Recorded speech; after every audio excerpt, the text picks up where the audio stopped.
The computer of the future will be as portable as your watch, as personal as your wallet. It'll recognize speech. It just might not do Windows. You can't really say that Jeff Bezos or Mark Zuckerberg or Bill Gates or whatever need billions and billions of dollars to motivate them to go to the office and pursue the expansion of Google. That's wrong on its surface. Money in capitalism doesn't go to people who spend it best. It goes to people who can expand it best. The biggest industry in the world is not food or transportation or housing. The biggest industry in the world is currency trading, because governments have persuaded themselves that one of their greatest powers is just to print money. And if governments can print money, money really doesn't mean anything. Blockchain is sometimes called a unity. It's a single technology that addresses a set of serious global crises. Two most serious ones, I think, is the collapse of internet security. The other great hacking scandal in the world is the scandal of money. Money has to reveal prices, not set prices.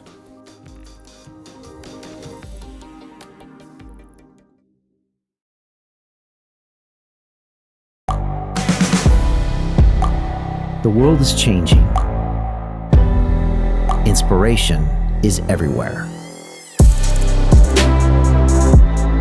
It has never been so easy to connect, share, and bring people together. We're learning from others and finding the best in ourselves. Challenging our beliefs. Sharing our vulnerability. Overcoming our fears. Transforming ourselves so we can transform the world. How far can we go? This is London Real. I am Brian Rose. My guest today is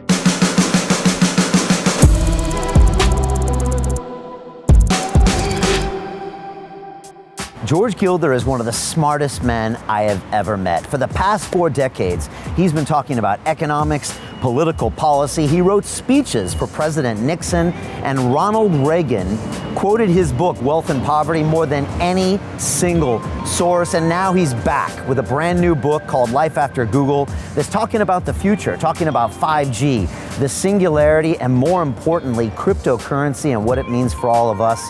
I'm telling you, sitting down with George was like being in a time machine and really accessing so much information and just a wealth of knowledge. And I know you're going to enjoy this incredible episode with George Gilder.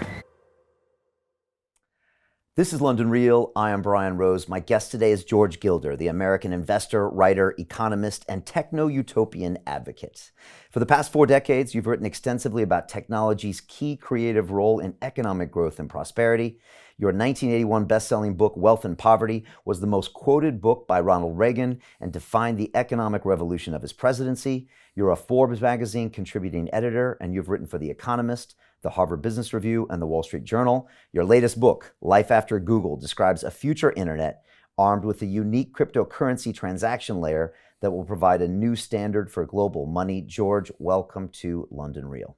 Great to be here. It's great to have you here. First of all, before we get started, I just wanted to let people know we just finished recording a separate video that's not going to be on YouTube that's all about the internet reboot and some very special investment situations in the 5G space and others. People can click the link below or go to londonreal.tv/reboot to get that free report. I highly recommend that people do that because you have some very interesting takes on some of these companies and technologies.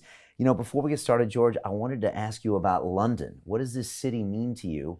What's it like when you come here? Do you remember the first time you came here? And how's it different than the States? Well, I love London. Isaac Newton was the master of the mint in London. And lots of people focus on his transformation of physics. But I think his greatest contribution historically was the gold standard. Isaac Newton engineered the gold standard, and most histories of Newton also pretend that the end of his life was sort of wasted, that he spent it doing alchemy. But what he was doing was trying to hack gold. He thought if gold could be demonstrated to be unhackable, then it could be the foundation for a global money, and it could underlie the British Empire. And so what most people thought was a waste of time by Newton was actually critical to 200 years of the greatest prosperity in the history of the human race. And not only did he provide the physics that underlaid the Industrial Revolution, he also provided the monetary structure. And I think today we're in a similar Newtonian moment where blockchain can not only provide the basis for a secure internet for the first time, but also the basis for unhackable money around the world. Now we have a double hacking crisis. The internet's hacked billions of times.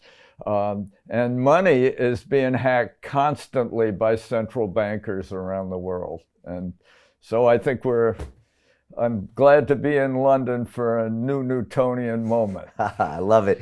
And I've seen where he's buried in Westminster Abbey. And I never thought of him as kind of an economist as well. But it's great that you say that. And maybe we can get back to the gold standard at some point. Yeah. Just to give people some context, if they don't know already, and I'm sure you've heard this quote, but I'm going to have to say it again. But in your book, Life After Television, which was published over 25 years ago, you said this. You want me to do it? Yeah, go ahead.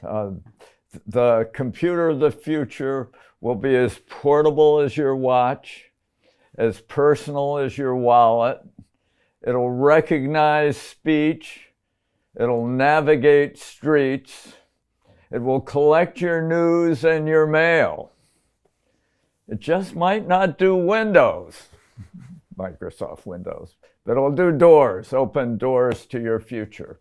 And Steve Jobs took this book and distributed it to his colleagues, I learned recently. And Ari Emanuel read it.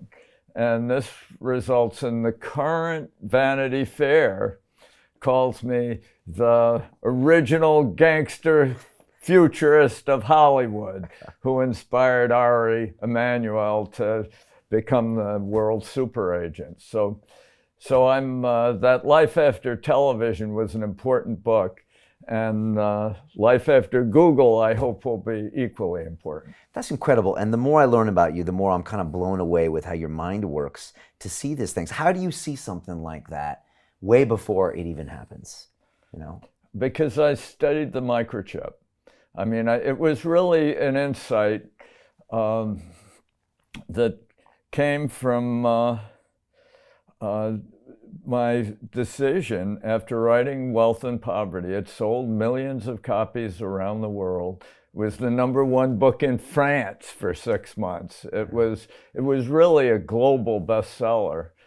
And it captivated the Reagan cabinet and Ronald Reagan himself. And I thought I'd done it. So I'd done economics, and now I was going to do technology. And I decided that the most important event in the world was the creation of the integrated circuit. It just seemed to me that the transformation of technology from being pushing and pulling materials from the outside, like applying forces to material entities from the outside, had given way to the internal manipulation of matter. And that this opened horizons of new technology that were really unlimited. And the microchip summed it up. And so I wrote a book about the microchip. And once you really understood the microchip, you could see that it had really no obvious limits, and that it would transform all technologies. And certainly anything that could be created in a giant computer could also be created in a handheld device or a watch-sized device. And so that was the source of that particular prediction. But I have had intuitions. I just don't know the real source of them. I mean, I wrote a book called Sexual Suicide in 1970-something, and predicted that the real crisis of the world would be depopulation rather than overpopulation. And that's probably my best prophecy ever. I mean, nobody expected it. And it's happening everybody now. Was predicting, a population bomb, a disaster of overpopulation. But the fact is, the real threat to the human race is depopulation resulting from sexual suicide. So this was really a pretty good call back in the 1960s and 70s. And today I'm doing time prices, which really transform economics. And I'm really excited with the discovery that money is time. And maybe I could use some water. Yeah, there's some right there, exactly. Yeah. And so from what I understand from your that time theory is you don't look at prices in terms of money, but you use it in the amount of time we sacrifice in order to acquire those goods. That's right. So it's a completely different perspective. The real price, the true price of anything is the number of hours of work you have to expend to buy it.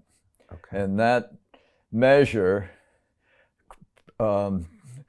obviates all the complexities of economic analysis summed up in consumer price indices, GDP deflators, purchasing power parities, all the ways that economists try to guess how different currencies relate to one another are transcended by the simple measure of how many hours you have to spend in order to acquire the money to buy anything. And this is hours, minutes, seconds, a universal measuring stick which can be applied to all problems of valuation. And this is, these are the true prices, as William Nordhaus sort of half got this idea. He really got the idea, and calls time prices the true prices, but then he didn't quite understand the full implications of it. Based on that framework, how can you look at the economy today versus one of, say, 20 years ago? How are we doing on that? We're doing fabulously better than than economists believe.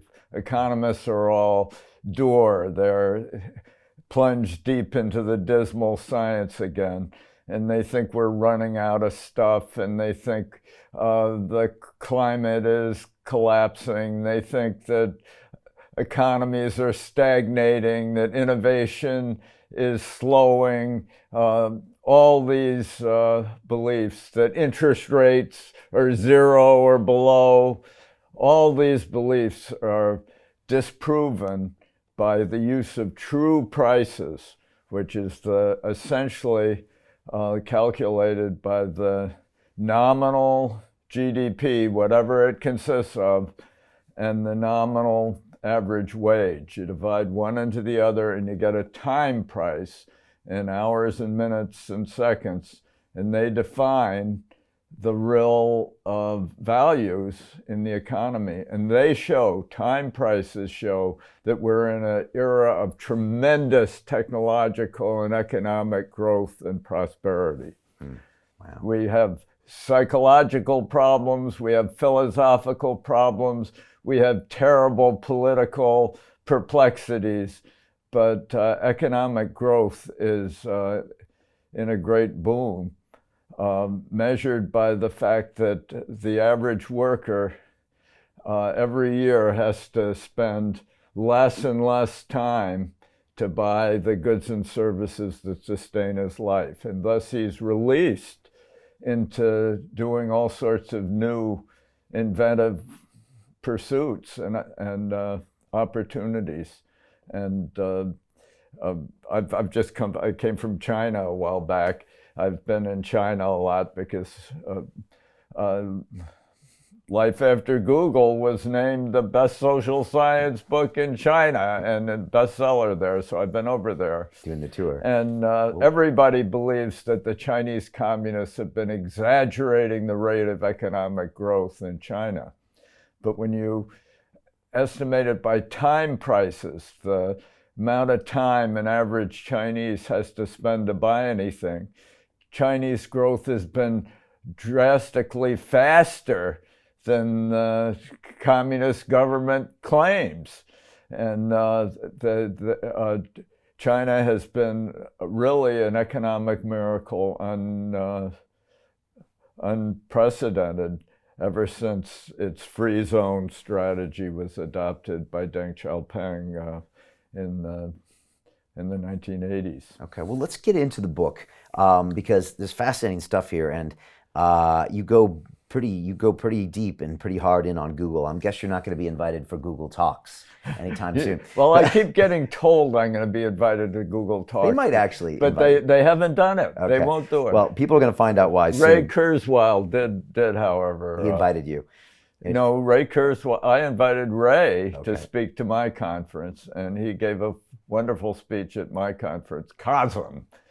In Seattle. But anyway. All right. So anyways, and by the way, if anyone's coming a little bit later, if they want to go ahead and look at this free investment report called Internet Reboots that we've talked about with your picks on the 5G technology stocks and some other things, they can click on the link below or go to londonreal.tv/reboot because you have some fascinating ideas when it comes to the investment.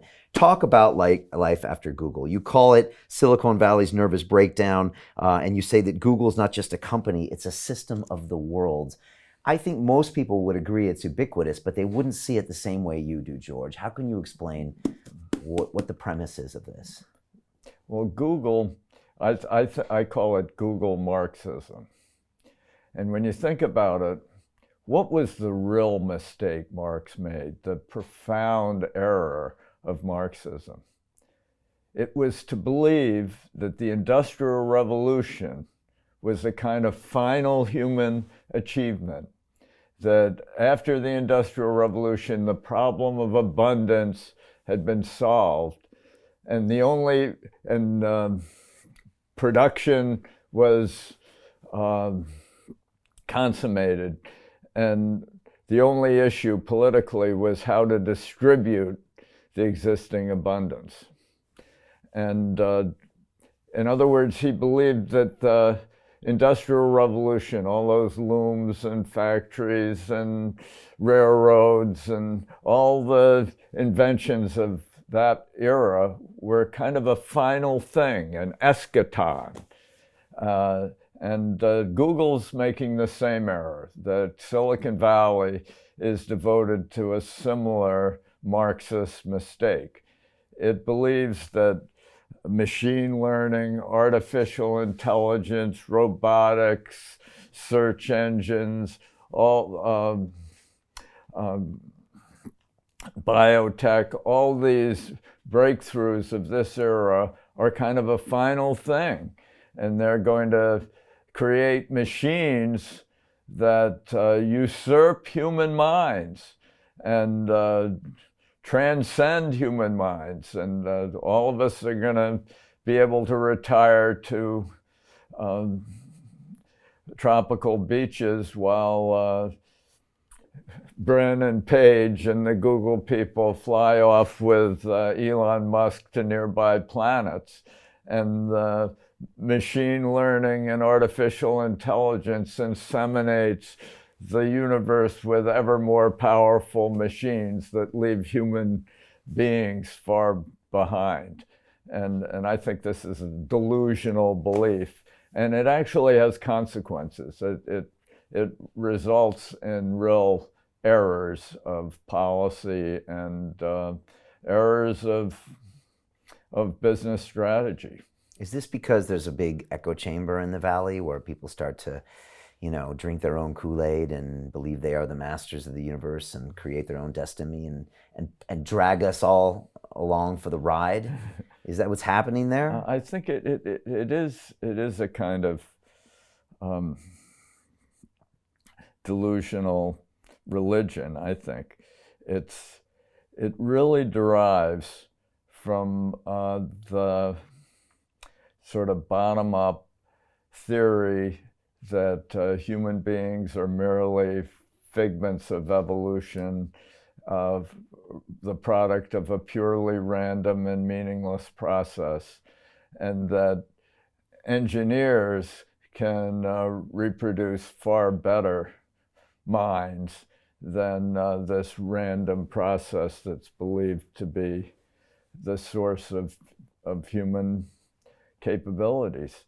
And so they imagine they can design a better mind. And I've been, I just think this is a delusional belief, and it results in a whole industry focusing on replacing human beings rather than enhancing human beings. And I think that's a losing strategy. Human beings got to support this Silicon Valley venture. And if it's not enhancing their capabilities and expanding their opportunities and improving their lives, they aren't going to support it. And it's not going to work, because the fact is the human mind is the paramount manifestation of intelligence in the universe, and AI is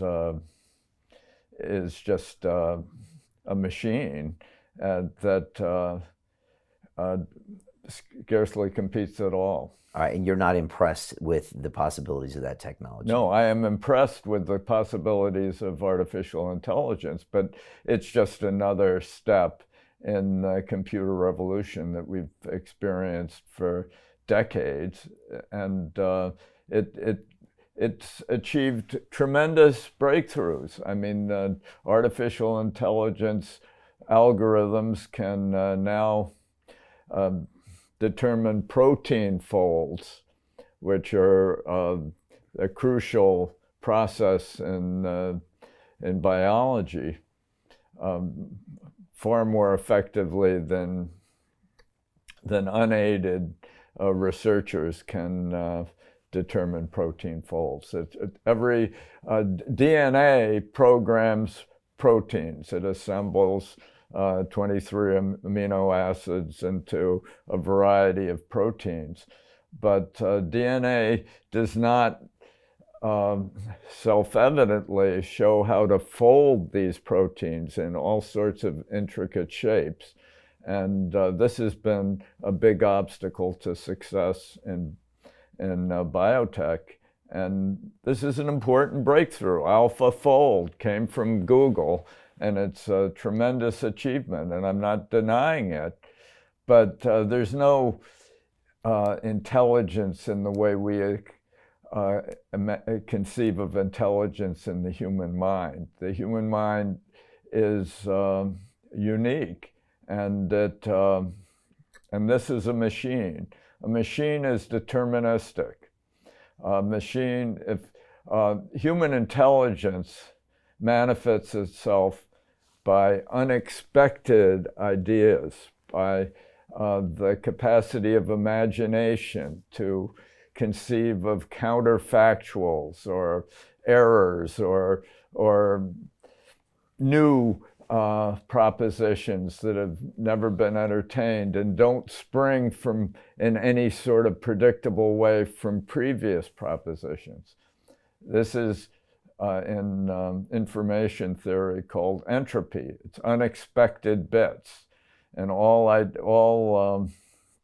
information is defined as unexpected bits.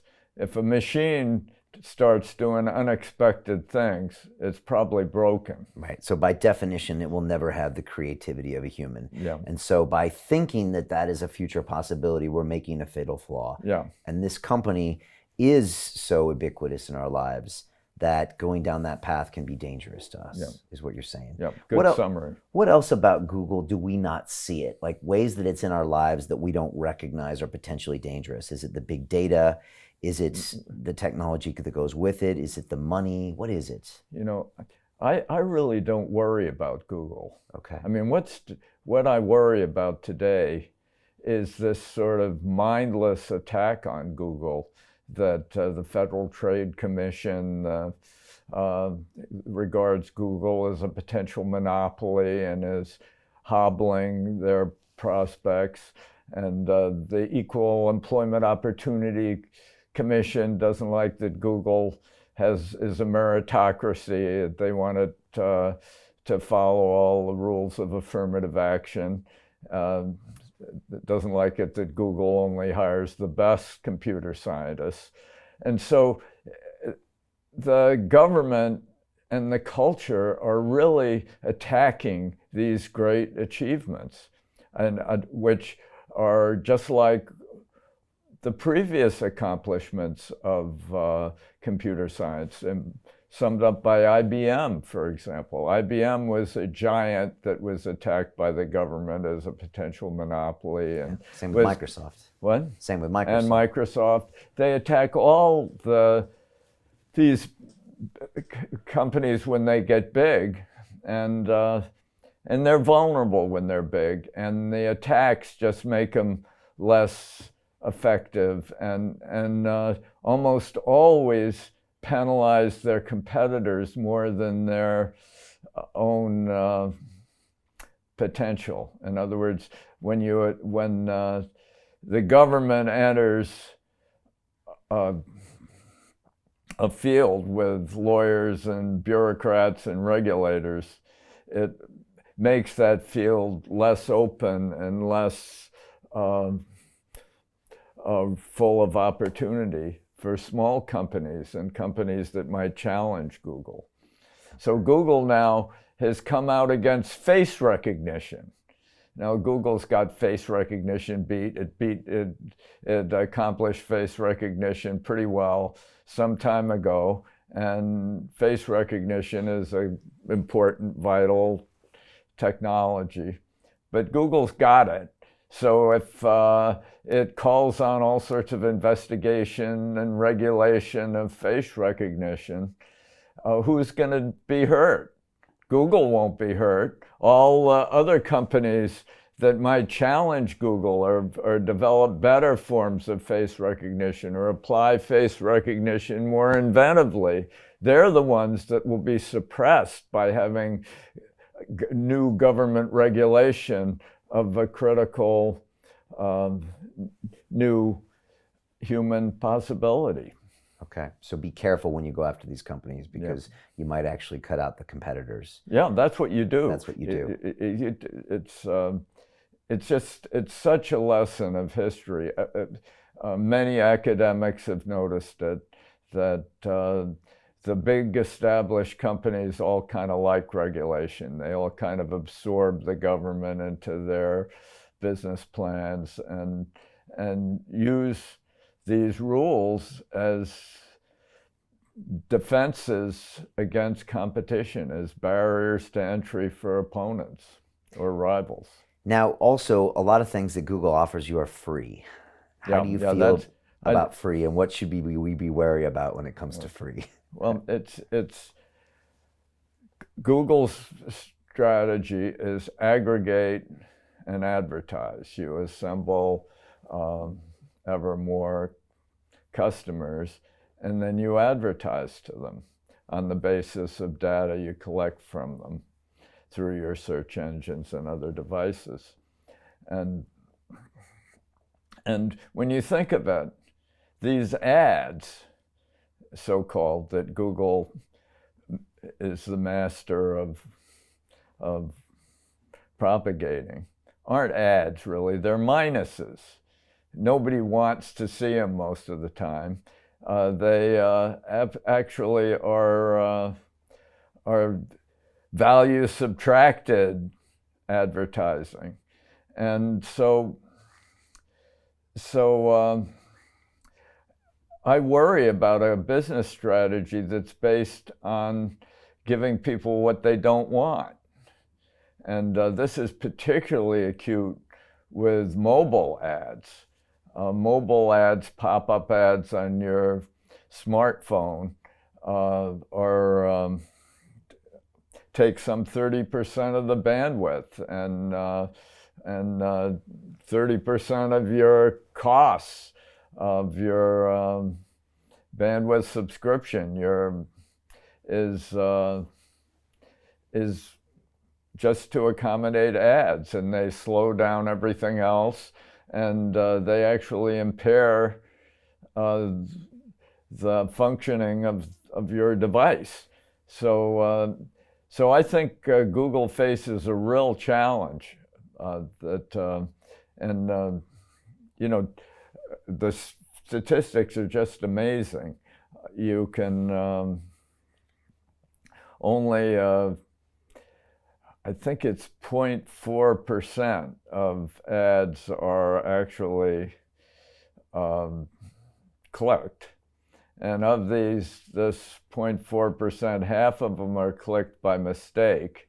And so the actual click-through rate is some tiny portion of the total volume of ads that's delivered. And so it's really a fiasco, and it fails the test that I expounded in Life After Television, before Life After Google, that in this future internet era, where the advertisers would be so well informed about just what you need and what you want, you'd never have to see any advertisements you didn't want to see anymore. And that is being thwarted, not just by Google's strategy, but also by this misunderstanding of what privacy is that's prevalent everywhere. Everybody thinks that privacy has something to do with anonymity. Privacy has to do with identity, and what we need is to have an internet with secure identities that have to be respected, not an internet that allows anonymity, which means an internet that fills up with clutter and criminality. And what about free services like free email and free videos on YouTube, which is where we're being watched right now? Yeah. Well, what is the danger of getting free services and having these things that don't cost money? Well, it just means that the vendors of these services don't have any real customers. It's all this feed the horses to feed the flowers, or to,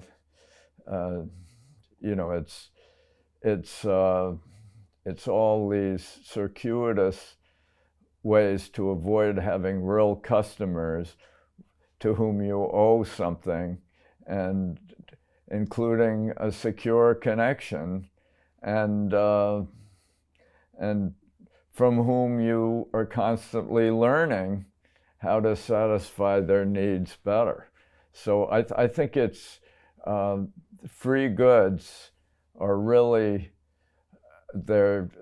it's a deception. They've caused a lot of resentment, actually, because they place a focus on this collection of information, which is ordinarily perfectly acceptable, but which, when it's combined with free goods and lots of advertising that you don't want to see, it seems somehow a scandal. And but I think I'm for micropayments. I'm for ways of collecting money from particular customers.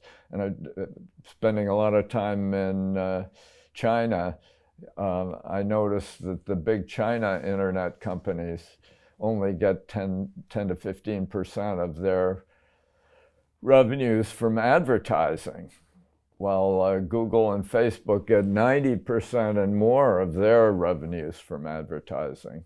And I think the American model is deeply vulnerable, and the idea that these American companies can be harassed and fined and litigated and sued constantly and subjected to these Byzantine privacy rules, such as the new California law that really defends the big companies, because small companies really have tremendous problems complying with the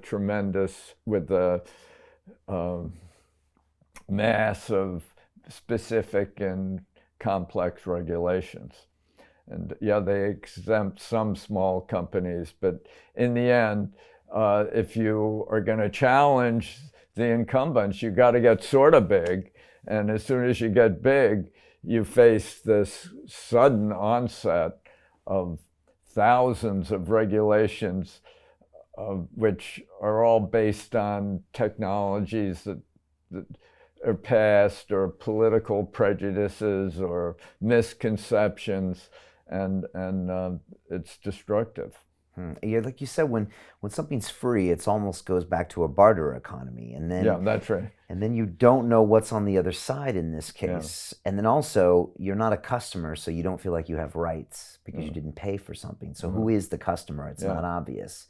So the whole psychology of the transaction becomes flawed, and you almost don't have any more rights anymore. That's what you don't like about free. Right? Good statement. Well put. And the internet popularized it, and Google made it more popular than ever with free Gmail, free internet, free YouTube, free all of this stuff. And we haven't really properly thought out the ramifications of that. That's what you're saying.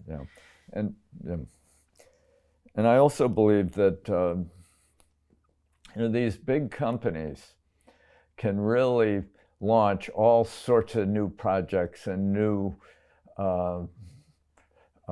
businesses without any real commitment to whether they succeed or not. And capitalism thrives through a learning process. Economic growth is really learning. It's an increase of knowledge. That's what economic growth is about. And if you don't have any prices, you really miss that learning process. And so you become kind of a big sterile company like a government. And that's what I fear in Google, that they're launching self-driving cars and spaceships and live forever calico programs and not to mention all their searches and maps and everything else. But they don't have a real economic set of constraints from which they can learn by serving particular customers who pay them money. So I think that ultimately Google is hurt by its free strategy. That's a fascinating way. You once said that you completely agree with Peter Thiel on the thesis that technology progress is not inevitable. It's the product of human creativity, which a lot of people would be surprised at. And you said if creativity didn't come as a surprise, we wouldn't need it, and socialism would work. Is this missed sometimes by people out there? Yeah. Well, I think it is. Today, a lot of people in Washington actually imagine that we can't compete with the Chinese economy because the Chinese subsidize a lot of their companies, or the Chinese have top-down rules, and that Communist Party regulations that actually render them more potent competitors. The fact is that that's the big vulnerability of China. To the extent that the Communist Party really does interfere ever more deeply in their economy, they're the future of their enterprise is hurt. And today the biggest threat is the Communist Party is actually reaching down and forcing companies to fire their owner CEOs if they get uppity, if they seem to emerge as too important figures like Jack Ma, who the founder chief of Alibaba, one of the great companies in world history is Alibaba, which made a tremendous contribution to Chinese growth. And Jack Ma is still a pretty young man, and he now works for some UN agency because allegedly because communist apparatchiks forced Alibaba's board to kick him out. And that's a really alarming development. And there's several other leading business figures who've been forced out of their companies by political interference. And I think it's a real danger to China. Right. So you need that creativity and the capitalism. Yeah. The capitalism has to be there because you must be rewarded with monetary gain for great ideas. Yeah. So it can't be in a free system of Google. That will retard it, and the socialism will retard it, and the communism does because, like you said, those outliers, they get quieted. Yeah. So they won't get the innovation they really need. Yeah, I think that's right. I also think that it's important, crucial to my understanding of capitalism, is that capitalism is not primarily an incentive system. It's not a scheme of carrots and sticks, rewards and punishments by which good behavior or profitable behavior is rewarded and mistakes are punished. That whole model is a sort of mechanistic model of the economy. And I believe that capitalism is chiefly not an incentive system, but an information system. And that wealth is chiefly knowledge. And you can see this if you realize that the Neanderthal in his cave, as Thomas Sowell wrote decades ago, has all the resources, all the material resources that we have today. The difference between our age and the Stone Age is not more resources, it's more knowledge. And that's what wealth really is. And growth is learning. And it's growth is the increase in knowledge. And the rules of learning are really defined by the scientific method. Ventures, business ventures, every business venture is the entrepreneurial test of an idea. And unless it can fail, it can't, unless it's falsifiable in terms of the scientific method, it can't succeed either. That's one of the problems with the Google strategy of depending entirely on these third parties who buy advertising. You have to be able to fail. When government tries to guarantee economic growth, it prohibits it because you can't guarantee an imaginative process of surprising creativity. And then that idea can't stand on its own two legs, and you never know if it's real. No. And so, interesting, capitalism isn't about, like you said, carrots and sticks. It's not even about money. It's about information and the collection of great ideas. And that's what creates the wealth. That's right. But people miss that, and they see money in the capitalism. Yeah. But that's not correct. No, that is not. The invisible hand isn't about money. The invisible hand promotes a great idea. Yeah. You know, this whole business should have failed a long time ago, this mode of argument. You can't really say that Jeff Bezos or Mark Zuckerberg or Bill Gates or whatever need billions and billions of dollars to motivate them to go to the office and pursue the expansion of Google. That's just wrong on its surface. They can. To continue watching the rest of the episode for free, visit our website londonreal.tv or click the link in the description below.